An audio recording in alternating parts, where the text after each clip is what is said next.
high school Spirit Club purchased a number of pom-poms to sell during Spirit Week. The purchase price was $1 each. The club sold the pom-poms for $1.25 each. After selling all but 20 pom-poms, the total amount of money collected was 12.5% over the investment. What percentage of the pom-poms were sold? So we need to figure out how much we had total and how much we sold. So we're going to let x be the total number right here, and then x minus 20 is going to be the number sold.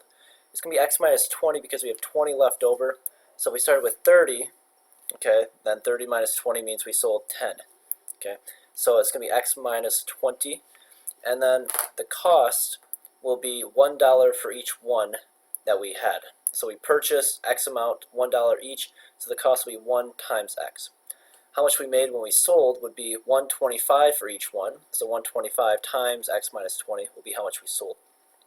Now we're told that how much we sold is going to be 112.5 or 12.5% over the investment, so it's going to be 112.5% more. So it's going to be 112.5% times the cost.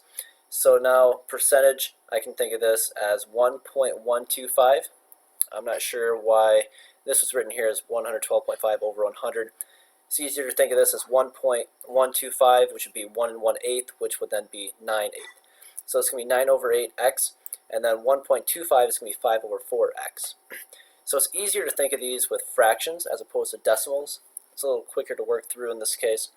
So if this is 5/4, so 5/4 times x, and 5/4 times negative 20, it's going to give me 5/4 x minus 25 for the left side. Now to get rid of the fractions, I can multiply everything by the least common denominator. So with 4 and 8, the least common denominator would be 8. So multiply everything by 8. I'm left with 10x minus 200 equals 9x. Combine like terms, bring the 9x over, bring the 200 to the right. I'm going to get x equaling 200. So x is 200, which that's the number sold, or number we started with, and then number sold is going to be 200 minus 20. Okay, so we started with 200, we sold 180, so the percentage of the pom-poms that were sold were 180 over 200, which would be 90%.